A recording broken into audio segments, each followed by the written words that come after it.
Bismillahirrahmanirrahim. Assalamualaikum warahmatullahi wabarakatuh.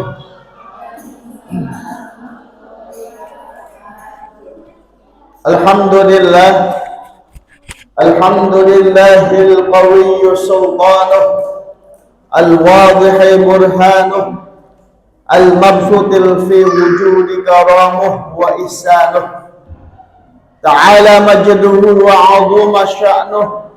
Khalaqal khalqal hikmah wa ta'a 'alaiha 'ilmah. Wa basata lahum min fawaidil minnah ma jarat bihi fi aqdarihil qismah. Ashhadu an la ilaha illallah wahdahu la syarika lah. Wa ashhadu anna sayyidana Muhammadan 'abduhu wa rasuluh la nabiyya ba'dah. Allahumma salli wa sallim ala sayyidina Muhammadin wa ala alihi wa sahbihi wa man tabi'ahum bi ihsanin ila yaumil qiyamah. Amma ba'du. Yang sama-sama kita hormati PKN Masjid Nurul Kalam beserta seluruh pengurus-pengurusnya, para tokoh masyarakat, Bapak RT, Bapak RW, para hujaj, terkhusus Ketua Majelis Taklim Ummahat Raudhatul Jannah MTRJ Perumahan Puri Lestari, dan juga ibu-ibu jamaah Majelis Taklim Raudhatul Jannah yang siang hari ini berkumpul bermuajahah di Masjid Nurul Kalam ini. Mudah-mudahan hadirnya kita membawa keberkahan buat kita semuanya, amin. Allah berikan panjang umur, amin. Allah sehatkan badan kita semua, amin. Allah berikan rezeki yang berlimpah banyak untuk bekal dunia dan akhirat, amin ya rabbal alamin. Pertama-tama marilah kita panjatkan rasa syukur kita kepada Allah Subhanahu wa taala yang terus mengalirkan nikmat-nikmatnya kepada kita, sehingga alhamdulillah kita bisa hadir bermuajahah di majelis ini sambil ngegendong anak, sambil nyuapin anak, sambil nyenderan, sambil nulis, sambil buka makanan, sambil ngipasin bocah. Semua itu adalah nikmat yang Allah berikan kepada kita. Mudah-mudahan hadirnya kita di sini menjadi saksi bahwa kita termasuk orang-orang yang pandai bersyukur kepada Allah Subhanahu wa taala. Amin ya rabbal. Salawat bertangkaikan salam kita haturkan kepada junjungan kita Nabiullah Rasulullah, Nabi mulia, Nabi agung, khatamun nabiyyin, Nabi akhir zaman, yaitu baginda Nabi sallallahu alaihi wasallam. Mudah-mudahan kita istiqomah bersolawat kepada Nabi, istiqomah menjalankan sunnah-sunnah baginda Nabi sallallahu alaihi wasallam. Amin ya rabbal alamin. Gimana kabarnya ibu? Semuanya sehat? Iya. Udah makan? Makan dah makan. Ibu-ibu yang dimuliakan oleh Allah Subhanahu wa taala, mari kita kaji kitab-kitab tentang Fathul Qorib. Sebelumnya kita bacakan Al-Fatihah untuk mengarang kitab Fathul Qorib ini. Mudah-mudahan kita semua bisa mengambil manfaat dari ilmu-ilmu yang tertuang di dalam kitab Fathul Qorib ini. Ila hadratin Nabi Mustafa Rasulullah sallallahu alaihi wasallam, khususan Al-Imam Abi Abdullah Muhammad bin Qasim Al-Ghazi, khususan Al-Imam Al-Alama Ahmad bin Husain bi Abi Suja, nafa'ana Allah bi'ulumin fitarini, amin. Kiramil Fatihah. A'udzu billahi minasy syaithanir rajim. Bismillahirrahmanirrahim. Alhamdulillahi rabbil alamin arrahmanir rahim maliki yaumiddin. Iyyaka na'budu wa iyyaka nasta'in ihdinas siratal mustaqim siratal ladzina an'amta 'alaihim ghairil maghdubi 'alaihim waladdallin. Amin. Rabbighfir lana wa liwalidayna. Amin. Bismillahirrahmanirrahim. Ibu-ibu yang dimuliakan oleh Allah Subhanahu wa taala, kita sekarang berada di bab ahkamus shalah. Kita sudah bahas tentang waktu-waktu salat, dari salat Zuhur, Asar, Maghrib, Isya, dan Subuh. Selesai, tamam. Kita sudah mengkaji, memperdalam bagaimana waktu umat muslim itu sangat utama setiap jam dan setiap waktu. Kenapa umat muslim itu punya waktu yang utama di sisi Allah? Zuhur ada keutamaannya, Asar ada keutamaannya, Maghrib ada keutamaannya, Isya ada keutamaannya, Subuh ada keutamaannya. Jangankan sholatnya, waktunya aja banyak keutamaannya. Kenapa demikian? Memang kata baginda Nabi Shallallahu Alaihi Wasallam, kita itu hidup di dunia mampir sejenak. Mampir sejenak. Di dunia cuma mampir sejenak, Bu. Dalam hadis baginda Nabi Shallallahu Alaihi Wasallam, kata Nabi itu nggak peduli dengan dunia. Nabi nggak peduli, mali wa mali dunia. Saya nggak peduli dengan dunia, kata Nabi. Ma'ana fid dunya ila qarokibin istawalla tahta syajaratin. Kata Nabi, hidup di dunia itu seperti orang yang mampir di bawah pohon untuk ngadem. Thumma roha wa tarakaha. Kemudian dia istirahat, lalu dia pergi. Itu hidup di dunia, Bu. Hidup di dunia seperti kita habis jalan ke SGC, kemudian nemu bangku duduk. Aduh, capek gitu tuh. Ya, istirahat. Habis itu berangkat lagi. Lah, dunia itu istirahatnya kita. Makanya kata Nabi, mali wa mali dunia. Saya nggak peduli dengan dunia. Dunia itu cuma sebentar. Bahkan kata baginda Nabi, a'maru ummati ma baina sitin ila sab'in wa aqallahum man yajuzu dzalika. Kata Nabi bilang begini, umur umatku kata Nabi itu baina sitin wa sab'in, antara 60 tahun sampai 70 tahun. Dan sedikit orang yang bisa lewat dari 70 tahun. Sekarang saya tanya, ada ibu yang usianya udah 60 tahun sekarang ini? Ada yang usianya nginjak 50 tahun ada? Ada. Kalau ada, siap-siap. Kalau kita 50 tahun berarti 10 tahun lagi kita kirim proposal ke Allah. Entah cairnya 61 tahun proposalnya, atau 62 tahun, 63 tahun. Saya tanya sama ibu-ibu nih yang usia 50 tahun, 60 tahun. Tanya.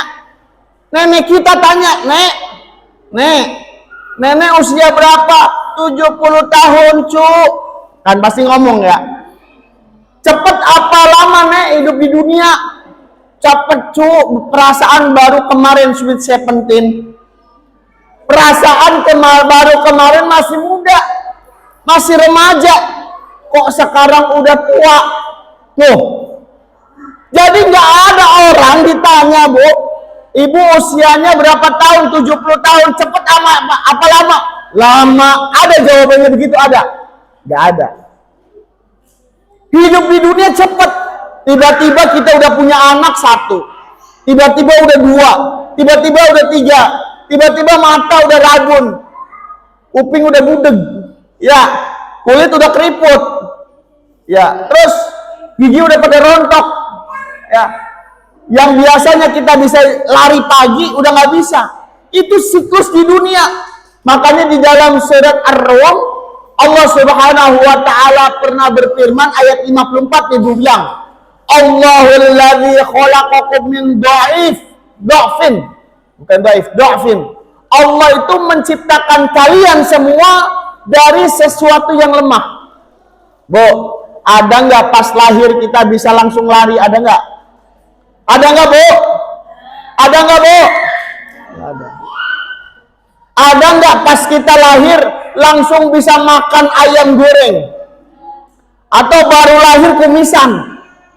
Atau baru lahir dia bisa nonton drakor? Atau baru lahir dia bisa nonton film Korea? Ada yang gitu? Nggak ada.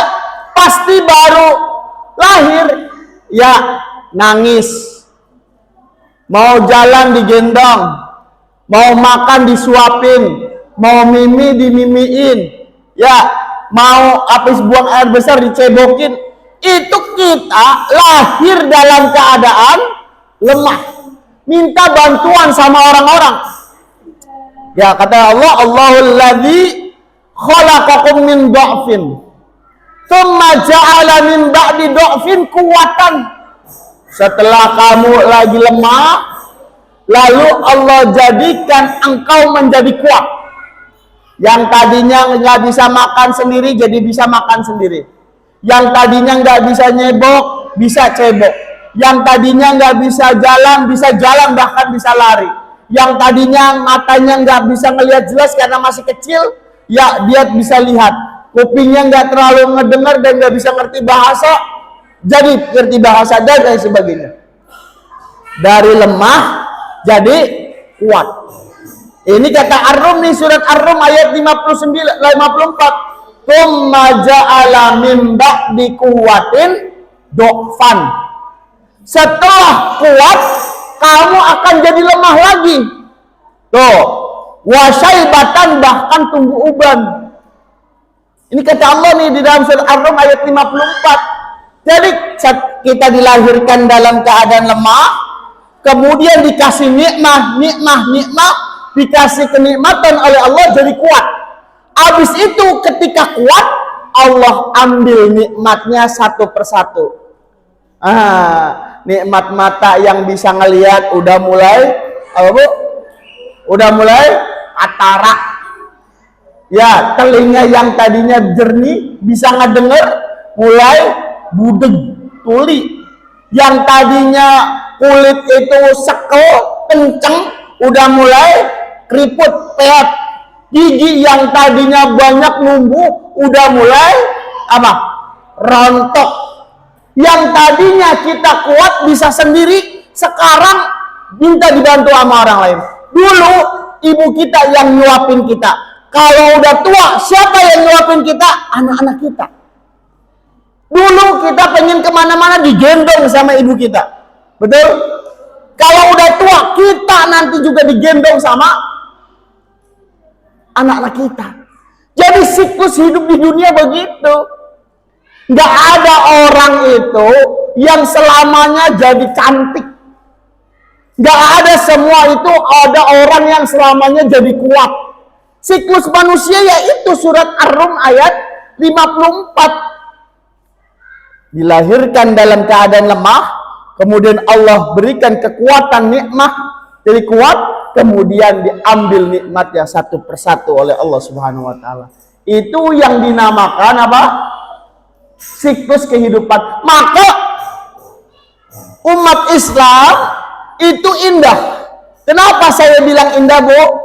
Karena 24 jam itu semuanya bermanfaat bagi umat Islam. Dari Johor, Asar, Maghrib, Isya, Subuh sudah kita jelaskan terang benderang bahwa selama 24 jam itu umat Islam sangat bermanfaat. Tapi sayangnya banyak yang lalai.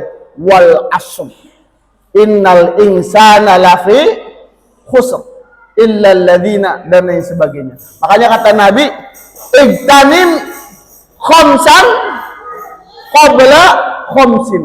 Jagalah 5 perkara sebelum datangnya 5 perkara nih hidup di dunia. Makanya kita itu ada sholat, tujuannya biar kita kembali lagi ingat sama Allah, ingat kematian, ingat akhirat. Sholat zuhur, habis sholat zuhur kita mulai kerja misalnya. Ingat lagi di asar, habis asar ingat lagi di maghrib, habis maghrib ingat lagi di isya, habis isya ingat lagi di subuh. Begitu terus. Ya, makanya kita jagalah 5 perkara sebelum 5. Yang pertama apa? Jaga waktu mudamu, syababaka qabla haramik. Jagalah waktu mudamu sebelum waktu tuamu. Kalau udah tua, Bu, ya Allah, sholat itu berat. Dari sujud naik ke atas, Bu, itu megangin apa?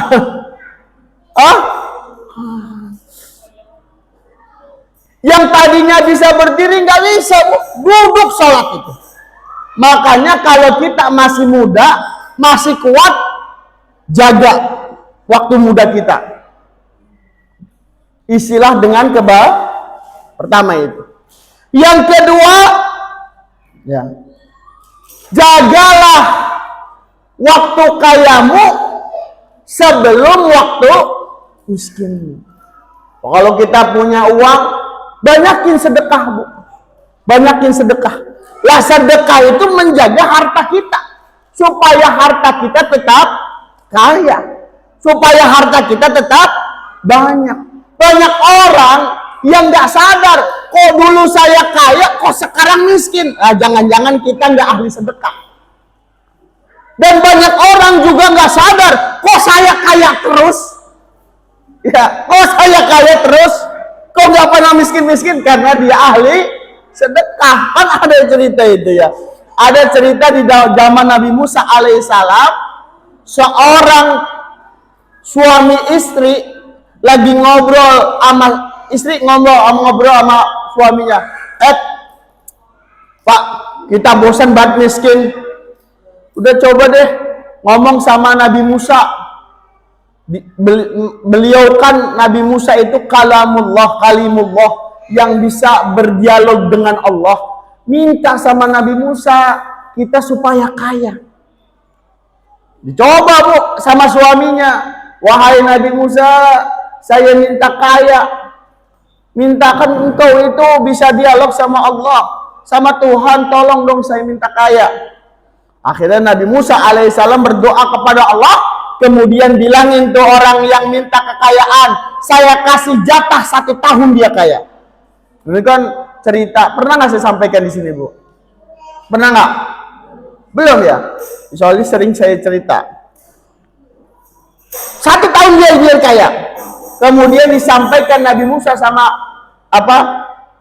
keluarga itu, kamu dikasih jatah sama Allah kekayaan 1 tahun. Akhirnya karena ini keluarga yang saleh dan salehah, mereka berpikir nggak, oh saya bagaimana caranya menghabiskan uang, bagaimana caranya saya beli emas sebanyak-banyaknya, bagaimana saya beli properti rumah. Dia nggak berpikir gitu. Dia ngomong sama suaminya, suamiku, kita kan dikasih jatah waktu kaya cuma 1 tahun. Gimana kalau misalnya kita bersedekah sebanyak-banyaknya mumpung kita kaya? Apa yang dilakukan, Bu? Bersedekah terus, bersedekah sampai bertahun-tahun. Dia nggak sadar bahwa dia itu jadi kaya lebih dari setahun. Apa janjinya Allah apa? Dia cuma dikasih kaya 1, tapi kok bisa kekayaannya terus meningkat, terus langgeng. Kemudian Nabi Musa alaihissalam nanya sama Allah, itu kenapa ya Allah? Bukankah engkau ngasih dia cuma jatah 1 tahun kaya? Apa jawaban Allah? Ketika aku tutup pintu rezeki 1, tetapi dia membukanya dengan pintu-pintu rezekiku yang lain. Itu kata Allah. Jadi sedekah itu, selain kita membantu orang lain, selain kita menyenangkan hati orang lain, sedekah itu membuka pintu-pintu rezeki yang lain. Itu punya prinsip seperti itu, Bu. Ya kalau ibu punya harta, udah siapin ya sebagiannya untuk bersedekah. Dapat dana dari suami 10 juta gajian. Ngomong sama suami, suamiku langsung kita pisahkan buat berzakat, pisahkan buat bersedekah. Gitu. Kenapa? Ini bagian daripada melanggengkan harta kekayaan kita. Kalau orang yang udah punya prinsip seperti ini, dia ahli sedekah, udah nggak takut lagi dia sedekah miskin. Nggak ada istilah sedekah itu jatuh miskin, nggak ada. Yang ada, semakin dia sedekah, semakin kaya. Itu yang ada. Semakin dia bersedekah, semakin dia banyak harta. Sampai-sampai orang yang bersedekah itu nanti mentoknya dia bingung mau bersedekah kemana lagi. Itu hebatnya bersedekah. Cuma kadang-kadang kita belum bisa sampai seperti itu. Ibu-ibu yang dimuliakan oleh Allah Subhanahu wa taala, jadi hidup di dunia itu sementara. Satu hari berapa jam, Bu? Bu? 24 jam. Oke. Kemudian saya tanya lagi, sebulan berapa hari? Berapa? 30 hari. 1 tahun berapa hari? Berapa bulan? 12 bulan. Usia kita cuma 60 tahun sampai 70 tahun. Itu perhitungan di dunia. Beda lagi perhitungan akhirat. Waktu di sisi Allah Subhanahu wa taala. Tahu Ibu berapa waktu di sisi Allah? Penduduk langit, penduduk akhirat. 1 hari sama dengan 1000 tahun. Jadi kalau kita ya nggak sholat 1 kali waktu, berarti kita disiksa di neraka sama dengan 500 tahun atau setengah hari versi waktu akhirat. Makanya ada hadis baginda Nabi, orang yang kaya, orang yang miskin, mukmin masuk surga duluan daripada mukmin yang kaya selama setengah hari. Oh, cuma setengah hari, Ustaz, berarti 12 jam. Enggak, tapi 500 tahun. Maka kalau kita tahu waktu yang paling banyak di akhirat, pikiran kita jangan di dunia, tapi pikiran kita di akhirat. Karena 1 hari 1000 tahun, tujuan kita di akhirat.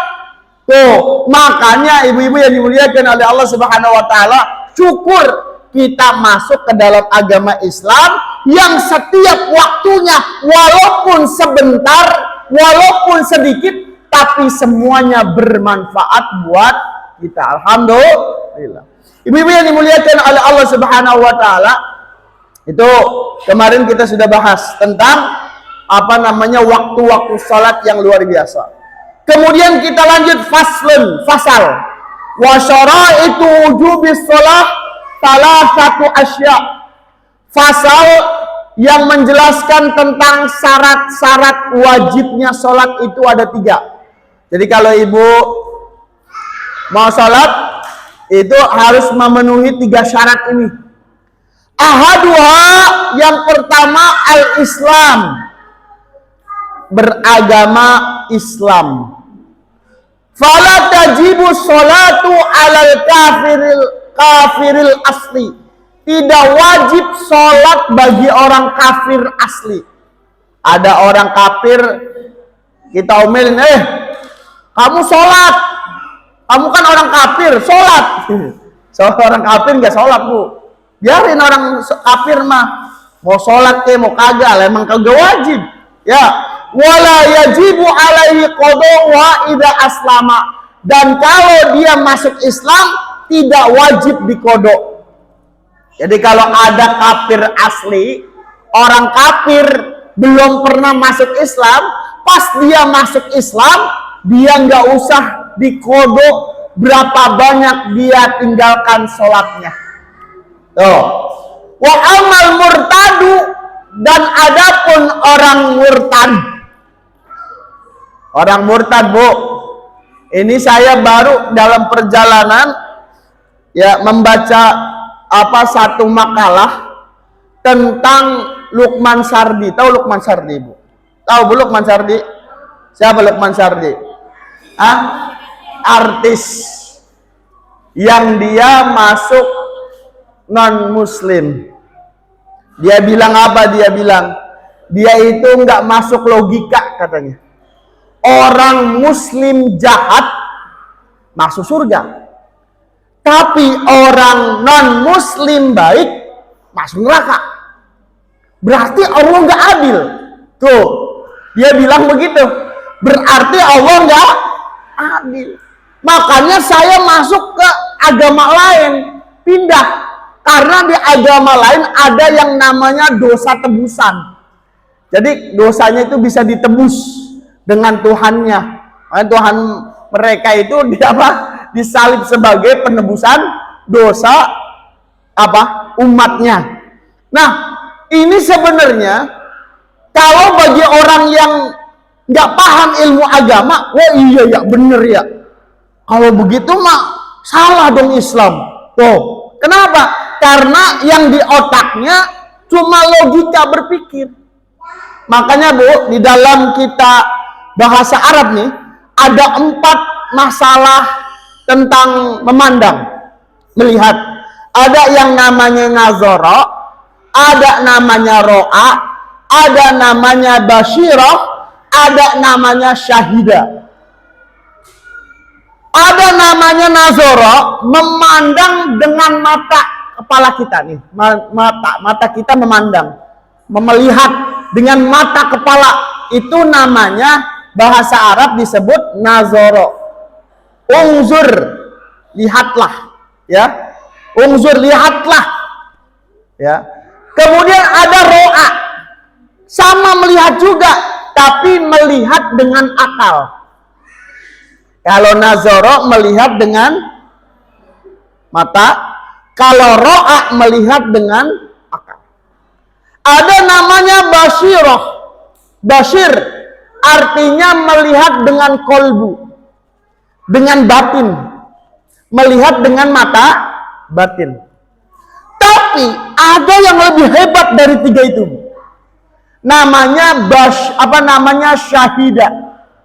Syahidah itu memandang, bersaksi, menyaksikan dengan mata, dengan otak, dan dengan hati. Itu namanya syahidah. Makanya ketika kita masuk Islam disebut apa? Syahadatain, bersaksi. Bukan hanya melihat, bersaksi dengan mata saja, tapi bersaksi dengan otak, bersaksi dengan hati, bersaksi dengan pikiran dan lain sebagainya. Itu namanya syahadat atau syahidah, bersaksi. Ya, asyhadu alla ilaha illallah wa asyhadu anna Muhammad. Jadi kalau ada orang yang Islam cuma sampai ke logika, Islam bukan. Kalau ada orang Islam cuma di mata batin, wah saya mah nggak usah sholat Pak Ustadz. Sholat kan zikir, kalau udah zikir saya udah sholat. Itu Islam bukan? Bukan. Ya, jadi Islam itu melihat dengan mata, melihat dengan pikiran, melihat juga dengan mata batin. Kompleks, itu namanya Islam. Itu sebenarnya kalau pernyataan dari Lukman Sardi itu Bu, bisa dibantah. Ibu, saya kasih tugas biasa. Sepulang dari ini, Ibu baca surat Al-Furqan. Tahu Al-Furqan Bu? Apa Furqan? Kan ada yang namanya Umar bin Khattab Al-Faruq. Furqan itu pembeda. Supaya kita jelas antara hitam dan putih. Bisa membedakan antara gelap dan terang. Bisa membedakan antara malam dan siang. Itu namanya Al-Furqan. Surat yang dikhususkan bagi orang-orang yang masih ragu dengan keimanannya kepada Allah. Nah, itu Bu. Ya. Makanya Ibu, Bapak, Ibu yang dimuliakan oleh Allah Subhanahu wa taala, orang yang murtad itu fatajibu alaihi shalah, wajib dia salat wa qada'uha in ada ilal Islam, dan dia wajib qada kalau dia masuk Islam lagi. Jadi kalau Luqman Sardi itu berapa tahun dia meninggalkan Islam? Dari Islam, keluar dari Islam, kalau dia masuk lagi ke Islam, berapa tahun dia nggak sholat? Wajib qada. Ini kalau murtad. Ibu-ibu yang dimuliakan oleh Allah Subhanahu wa taala. Ustadz, emang sholat wajib? Iya dong, sholat wajib. Dalam surah An-Nisa ayat 103 Allah Subhanahu wa taala berfirman, "Inna sholata kanat 'alal mu'minina kitaban mauquta." Sungguh, sholat itu adalah kewajiban yang telah ditetapkan waktunya atas orang-orang yang beriman. Surat An-Nisa ayat 103. Jadi, orang yang ngaku Islam, orang yang beriman, orang yang bersaksi kepada Allah, bersyahadat kepada Allah, kepada Rasulullah, syahadatain, asyhadu alla ilaha illallah wa asyhadu anna muhammadar rasulullah, dia wajib melaksanakan sholat wajib, Bu. Lalu bagaimana Pak Ustadz kalau seandainya kita nggak sholat? Kalau kita nggak sholat, hati-hati. Ada satu Al-Quran, surat Maryam ayat 59. Fakhlafa min ba'dihim khalfun adha'us shalah wattaba'us syahwah fasawfa yalqauna ghayyan. Kemudian datanglah setelah mereka pengganti yang mengabaikan sholat dan mengikuti keinginannya, maka mereka kelak akan tersesat. Bu, jadi di zaman Nabi, ini zaman Nabi nih, Nabi SAW, para sahabat itu, orang yang beriman itu di zaman Nabi nggak pernah nggak melaksanakan sholat. Pasti mereka sholat. Kemudian dikabarin sama Allah, ya, fakhalafa min ba'dihim, setelah para sahabat nanti, setelah sepertinggal baginda Nabi, banyak orang yang sudah mulai tidak menjalankan sholat. Bahkan ada hadis baginda Nabi, yakunu khalfun min ba'di sittina sanah, setelah kematian baginda Nabi, ya, akan muncul generasi 60 tahun setelahnya, ada usolah yang suka meninggalkan sholat, wattaba'us syahwah yang suka mengikuti syahwat, fasaufa yalqauna ghayyan, maka orang-orang ini akan menemui kecelakaan dan kerugian. Jadi nanti setelah baginda Nabi wafat, udah lama ya, setelah baginda Nabi wafat 60 tahun setelahnya, ada generasi yang suka meninggalkan sholat. Itu adalah orang yang celaka dan rugi. Jadi nanti kita bisa tahu nih, di dalam saudara kita, di dalam keluarga kita, siapa orang yang jarang sholat. Ibu, ada nggak, Bu, saudara yang nggak pernah sholat? Hah? Ada aja. Entah kakak kita, entah adik kita, entah adik kita lagi, entah bibi kita, entah paman kita. Wallahu a'lam. Ada aja yang nggak sholat. Kenapa? Itu prediksi Nabi, bahwa setiap generasi itu, setiap keturunan itu pasti ada orang yang celaka dan tersesat, yaitu orang yang adha'us shalah wattaba'us syahwah, yang suka apa? Meninggalkan sholat dan mengikuti hawa nafsu. Bu, kenapa Allah menciptakan setiap generasi itu orang yang meninggalkan sholat? Kenapa, Bu? Ayo, kenapa, Bu? Supaya kita nggak nyontoin dia, supaya kita nggak ngikutin perilaku dia. Orang yang nggak sholat, wah, keberkahannya hilang udah. Makanya di dalam satu kitab, ya, Di kitab namanya kitabnya itu Fadhailus Shalah Al-Maktubah karya Syekh Zainuddin Al-Malibari. Ada 6 siksaan di dunia bagi orang yang tidak sholat. Orang muslim tapi tidak sholat dapat 6 siksa di dunia. Yang pertama, dicabutnya keberkahan umur. Dia percuma umur panjang tapi nggak berkah. Kan saya bilang tadi, umur kita umur kita tuh cepet gitu. Sepanjang-panjangnya 60 sampai 70 tahun. Tapi dia nggak pernah sholat. Atau nauzubillah suami kita nggak pernah sholat gitu. Nauzubillah. Atau anak-anak kita nauzubillah nggak pernah sholat. Ya. Nah, ini adalah tandanya dicabutnya keberkahan umur. Karena umur yang berkah itu ya umur yang senantiasa digunakan untuk sholat.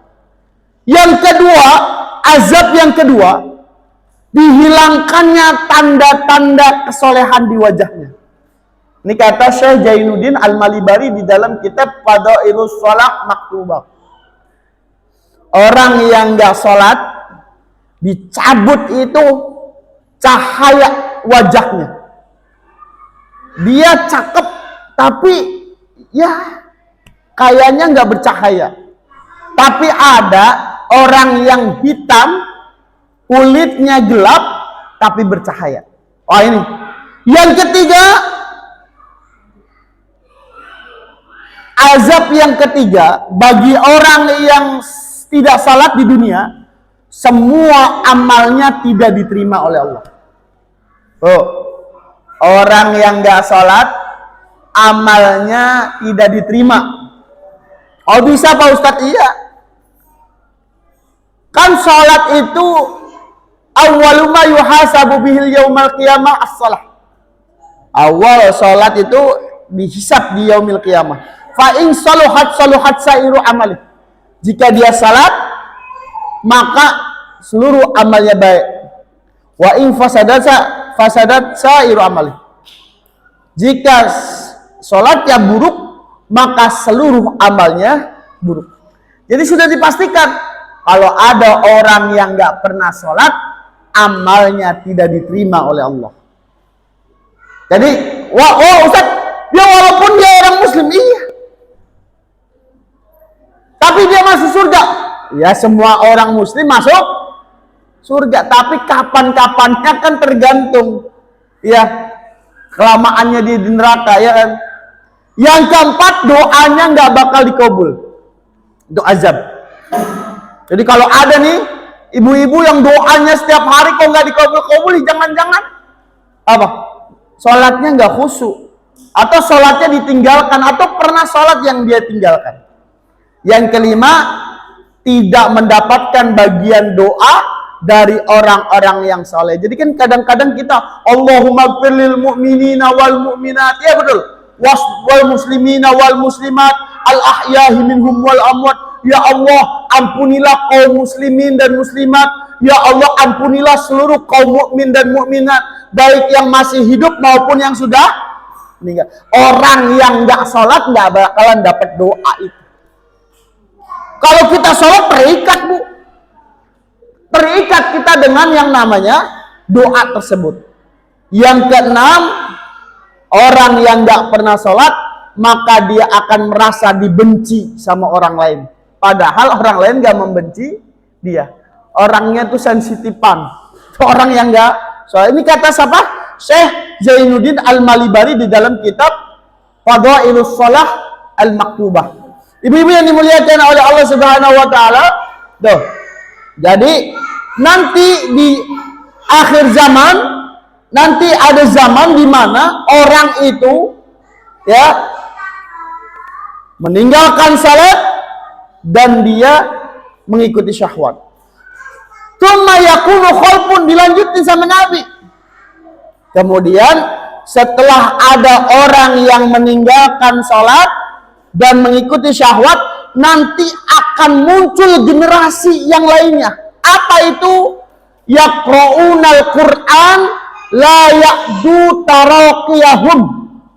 Ada muncul nanti generasi yang dia membaca Al-Quran tapi hanya melewati kerongkongan saja, nggak pernah dia tadaburin. Di akhir zaman nanti banyak yang baca Quran tapi cuma sekedar baca, cuma hanya membaca, nggak pernah dia tadaburin, nggak pernah dia amalkan isinya. Maka kata baginda Nabi, orang ini nanti di akhir zaman bingung. 3 orang ini, dia mukmin atau munafik atau fajir, orang yang fajir. Fajir itu orang yang jahat atau fasik. Ini prediksi dari baginda Nabi Shallallahu Alaihi Wasallam. Ibu-ibu yang dimuliakan oleh Allah Subhanahu Wa Taala. Kemudian cara waktu pelaksanaan sholat gimana Pak Ustadz? Nih Bu, waktu pelaksanaan sholat, tentang sholat itu ada 3. Ada namanya al-ada, ada namanya al-i'adah, ada namanya al-qadha. Apa al-ada, al-i'adah, al-qadha? Apa al-ada? Al-ada itu dia sholat pada waktunya. Itu namanya al-ada. Makanya usolli fardhu zuhri arba'a raka'atin mustaqbilal kiblati adaan, itu namanya al-ada, sholat tepat pada waktunya pas di jam sholat johor ya johor, asar ya asar, itu namanya al-ada. Tapi ada yang kedua namanya al-i'adah. Apa al-i'adah? Sholat mengulang 2 kali.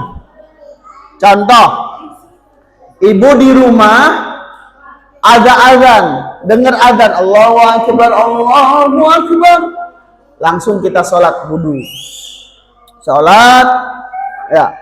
Kemudian 1 jam berikutnya di jam 1 suami pulang cepet, cukup. Terus kita tanya sama suami, Pak, udah sholat belum? Apa kata suami kita? Belum.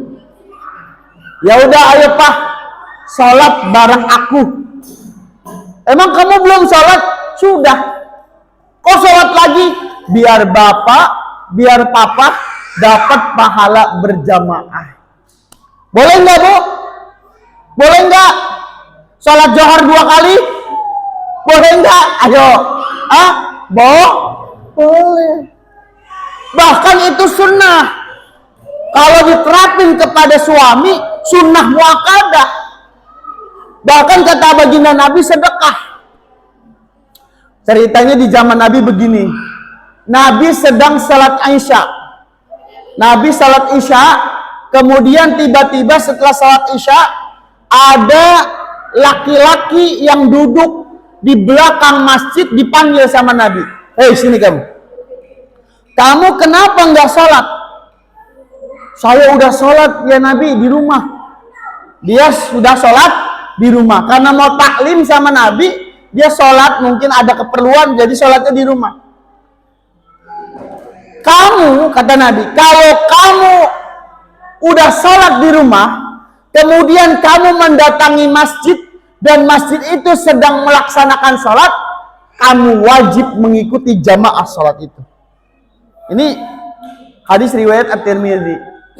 Jadi di zaman Nabi itu udah biasa sholat i'adah, bahkan dianjurkan sama Nabi. Jadi kalau ibu punya suami yang nggak sholat, yang belum sholat, biar suami kita dapat pahala 27 rakaat, maka kita bilang, ayo suamiku kita sholat. Atau ngajarin anak sholat jamaah, ayo sholat sama ibu. Walaupun kita udah sholat tapi kita sunnah. Itu tapi niatnya jangan adaan. Usolli fardhu zuhri arba'a raka'atin mustaqbilal kiblati, ya. I'adah. Ya. I'adah. Makmuman lillahi ta'ala. I'adah. Mengulang. Nah, i'adah itu artinya mengulang. Nah, ada lagi yang namanya al-qadha. Al-qadha tahu Bu? Mengganti. Qadha itu mengganti. Atau kalau kita misalnya pernah meninggalkan sholat, nah itu qadha. Bu, meninggalkan sholat tuh ada dua macam. Ada meninggalkan sholat karena uzur, ada meninggalkan sholat karena tidak uzur. Kalau meninggalkan sholat karena uzur, maka dia wajib diqadha, dia nggak dapat dosa, dan qadhonya nggak harus buru-buru. Contoh, ibu misalnya lupa sholat, ya Allah, baru ingat sholat, ya udah biasa aja, jalan ke wudhu, sholat, begitu, nggak langsung buru-buru. Karena apa? Lupa. Atau kita bangun tidurnya kebablasan. Ini di zaman Nabi begitu pernah. Jadi pernah Nabi Shallallahu Alaihi Wasallam baru pulang dari perjalanan perang, baginda Nabi bilang, sekarang kita istirahat dulu. Kemudian para sahabat bilang, ya Nabi, engkau istirahat saja, kita tidur. Kata Nabi, aduh, kalau tidur khawatir kita akan kesiangan, kita akan ketinggalan sholat, waktu sholat. Kata Sayyidina Bilal Rabah bilang, wahai Nabi, engkau tidur aja, biarin saya yang jaga. Akhirnya para sahabat itu pada tidur berbaring. Satu-satunya yang berusaha enggak tidur siapa? Bilal bin Rabah. Bilal bin Rabah itu nyenderin punggungnya ke hewan peliharaan, hewan tunggangannya begitu tuh.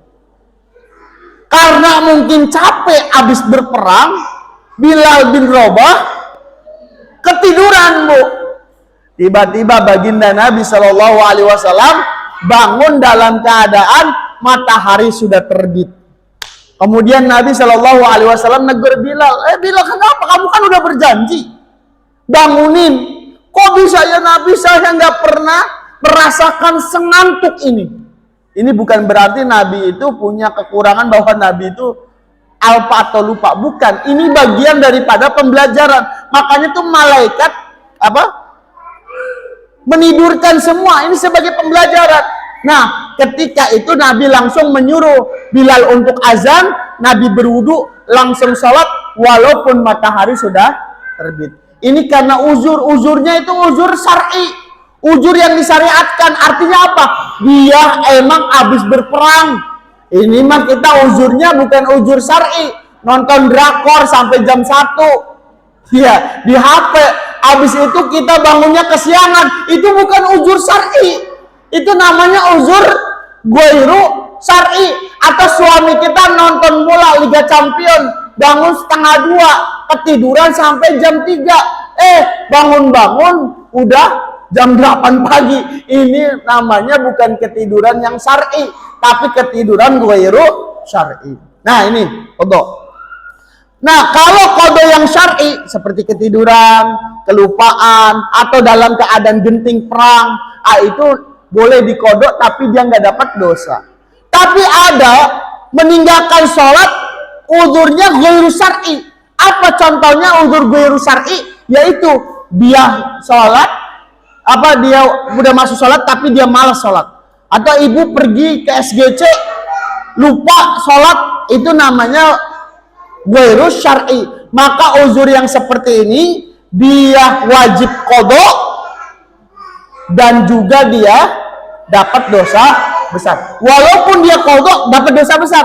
Kenapa? Karena dia meninggalkan sholat secara sengaja. Ibu-ibu yang dimuliakan oleh Allah Subhanahu wa taala, terakhir, lalu bagaimana Pak Ustadz kalau misalnya keluarga kita yang sudah meninggal dunia, apakah bisa kita qadha atau bisa bayar fidyah? Bu, misalnya ibu kita tahu nih ibu kita dulu di dunia, ibu kita pernah sakit selama 7 hari. Kan kalau sakit selama 7 hari, walaupun dia sakit tapi kan dia bisa melihat ya, tapi dia waktu sakit enggak sholat. Nah, berarti kalau 7 hari dikali berapa? 5. Berarti 35 hari. ibu kita meninggalkan sholat karena sakit sebelum wafatnya 35 waktu belum diganti. Bagaimana caranya? Kalau kasus seperti ini, boleh kita sebagai ahli warisnya niatin mengkodok sholat, kodok sholat ibu kita. Kalau kita malas, boleh fidyah. Ada sebagian ulama kecil, tapi nggak besar. Jumhurul ulama fidyah dalam sholat itu juga ada. Tapi ada, ya, ada ulama yang membolehkan. Tapi membolehkan ini apabila di dalam yang sholatnya ditinggalkan karena apa? Karena uzur syar'i. Kalau misalnya bukan uzur syar'i, itu saya lebih condong kepada yang tidak ada qadha dan tidak ada fidyah. Kenapa? Seperti itu Pak Ustadz.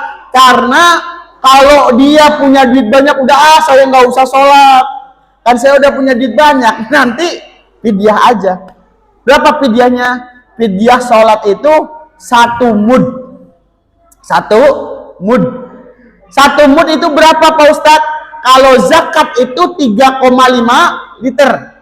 Itu 1 sok. 1 sok itu sama dengan 4 mud. Berarti kalau 1 mud itu 1/4 zakat fitrah. Berarti sekitar berapa? 1 liter beras. Jadi kalau ada fidyah puasa, fidyah sholat, ini kalau uzurnya uzur syar'i ya yang tadi saya sebutkan, maka fidyahnya adalah kalau yang tadi 7 hari meninggalkan 35 kali sholat, berarti 35 liter beras. Itu gampang dah. Wallahu a'lam bishawab. Mungkin itu saja yang bisa saya sampaikan, Ibu. Ada yang bertanya? Ibu, sebelum saya akhiri. Ya, 1 aja pertanyaan, monggo. Ibu.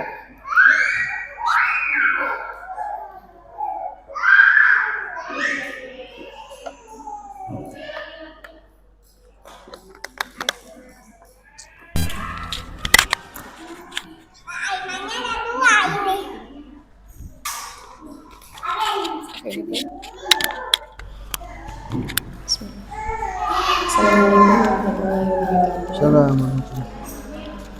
Mohon maaf Ustaz, ini di Ya. luar tema tentang Fathul Qorib. Jadi saya mengutip tentang satu isian di kitab Ta'lim Ta'lim. Jadi dikatakan jika ada orang yang bekerja dan dia punya waktu luang, tapi dia tidak menggunakan waktunya untuk mencari ilmu agama, maka ia disebut dengan orang yang hubud dunia gitu. Tapi dalam satu persoalan ada orang yang setiap harinya itu digunakan hanya untuk bekerja terus gitu. Jadi pagi dia kerja di pasar, terus malamnya sampai malam pun dia masih bekerja di sawah gitu. Tapi dia menggunakan alibi, saya hanya bisanya kerja dan saya niat kerjanya adalah ibadah gitu. Apakah orang itu bisa disebut sebagai hubud dunia atau orang yang ahli ibadah gitu? Terima kasih, mohon penjelasannya. Ya. Wassalamualaikum warahmatullahi wabarakatuh. Ibu-ibu yang dimuliakan oleh Allah Subhanahu wa taala, pertanyaannya bagus. Jadi pernah baginda Nabi Shallallahu alaihi wasallam pernah bersabda begini. Nanti di akhir zaman umat Islam itu akan terombang-ambing, ya, dicaplok kanan kiri depan belakang. Kemudian ditanya sama sahabat, ya Nabi, apakah waktu itu umat Islam banyak? Banyak. Tetapi mereka bagaikan buih di lautan yang luas. Artinya apa? Banyak tapi nggak ada bobotnya. Banyak tapi nggak ada kualitasnya. Siapa itu Nabi? Yang disebut dengan mereka punya penyakit al-wahn. Wahan itu hubbud dunya wa karahiyatul maut. Cinta dunia dan benci akan mati. Begini, Bu. Berkaitan dengan mencari rezeki, bekerja, konsep dasar Islam sudah jelas. bahwa mencari kerja itu, bekerja itu bagian daripada amal ibadah.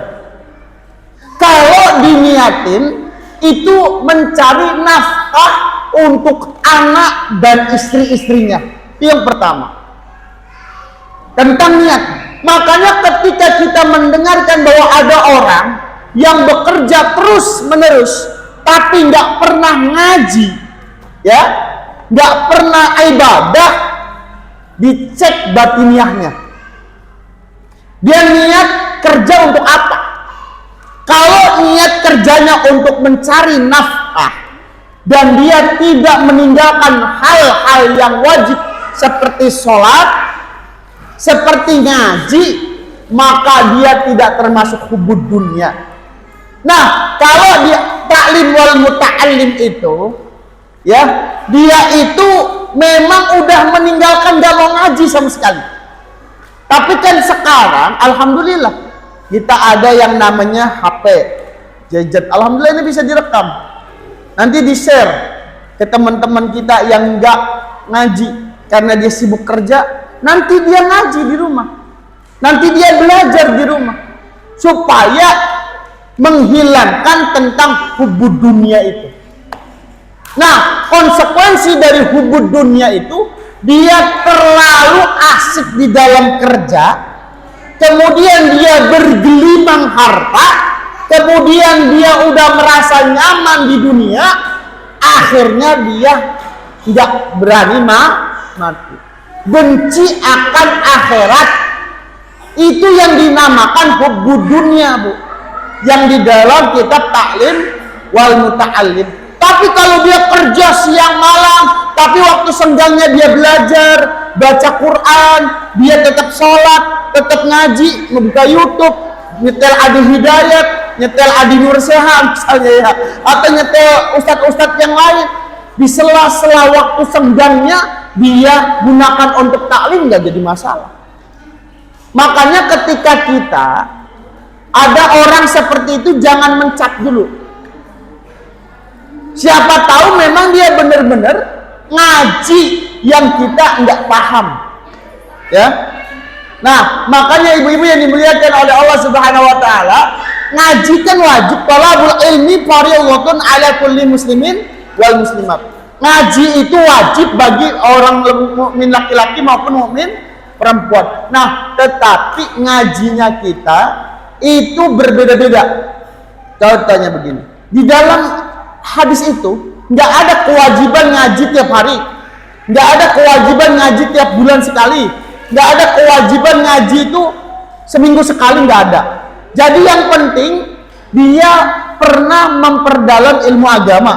Kenapa? Karena ketika dia sholat pakai ilmu, ketika puasa dia pakai ilmu, ketika dia haji pakai ilmu, ketika dia pakai zakat dia pakai ilmu. Nah, orang yang hubud dunia adalah 4 hal nih: puasa, zakat, sholat, haji. Nah, ketika dia menjalankan tapi dia nggak paham hal itu semua 4 hal yang wajib, maka dia termasuk hubud dunia. Ya, itu namanya punya penyakit al-wahn.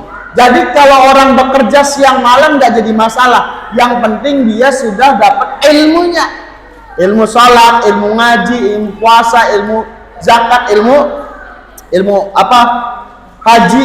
Kalau belum ngaji, dah yang penting 4 hal itu aja, ilmu yang wajib kita pelajari. Ya, begitu saja intinya. Nah, makanya ibu-ibu yang dimuliakan oleh Allah Subhanahu Wa Taala, nih saya ingatkan sebelumnya, saya wasiatkan kepada ibu-ibu kan ada di rumah. Kadang-kadang kita itu anak siang-siang tidur. Ya, coba ibu baca deh, beli buku satu-satu aja, beli buku tentang sirah nabawiyah, tentang fikih muslimah, tentang tentang tasawuf, tentang kedekatan kita kepada Allah dan lain sebagainya. Itu kita mencari ilmu lewat buku juga bisa. Maka kita kalau bisa, ibu-ibu yang dimuliakan oleh Allah, apalagi orang yang kerja yang berdagang, sembari nunggu pelanggan kita baca buku, sembari menunggu yang beli kita baca buku. Itu Itu lebih bagus. Mencari ilmu itu di mana saja, bisa ngaji, bisa membaca dan lain sebagainya. Wallahu a'lam bishawab. Udah gitu aja Bu ya, karena waktunya udah siang, jam 11 malam. Saya akhiri saja, mudah-mudahan semuanya yang hadir pada siang hari ini Allah berikan panjang umur semuanya, amin. Allah berikan sehat walafiat kepada kita semuanya dan berikan istiqomah kepada kita untuk mengaji, ya, untuk thalabul ilm, dan mudah-mudahan kita semuanya diberkahi oleh Allah Subhanahu wa taala. Ila hadhihi niyyah wa kulli niyyatin syalul hadratin Nabi Mustafa Rasulullah sallallahu alaihi wasallam. Al-Fatihah. A'udzu billahi minasyaitonir rajim. Bismillahirrahmanirrahim. Alhamdulillahirabbil alamin. Ar-Rahmanir Rahim. Maliki yaumiddin. Iyyaka na'budu wa iyyaka nasta'in. Ihdinas siratal mustaqim. Siratal ladzina an'amta 'alaihim ghairil maghdubi 'alaihim waladdallin. Rabbika lana ولوالدينا آمين. صلى الله على آدم صلى الله على آدم صلى الله على آدم الحمد لله رب العالمين. حمدا نعيما حمدا شاكرا حمدا يعافي المكافئ مزيدا. يا ربنا لك الحمد كما ينبغي لجلال وجهك وعظيم سلطانك. اللهم صل وسلم على سيدنا محمد وعلى آل سيدنا محمد. اللهم إنا نسألك سلامة في الدين وعافية في الجسد وزيادة في العين وبركة في الرزق وتوبة قبل الموت ورحمة عند الموت ومغفرة بعد الموت. اللهم هون علينا في سكرات الموت ونجاة من النار والعفو والنسب. اللهم اغفر لنا ولوالدينا وارحمهم كما ربونا صغارا ولجميع المسلمين والمسلمات والمؤمنين والمؤمنات الأحياء منهم والأموات. ربنا ظلمنا أنفسنا وإن لم تغفر لنا وترحمنا لنكونن من الخاسرين. ربنا آتنا في الدنيا حسنة وفي الآخرة حسنة وقنا عذاب النار. وصلى الله على سيدنا محمد والحمد لله رب العالمين. قبول يا الله، قبول يا الله، قبول يا الله.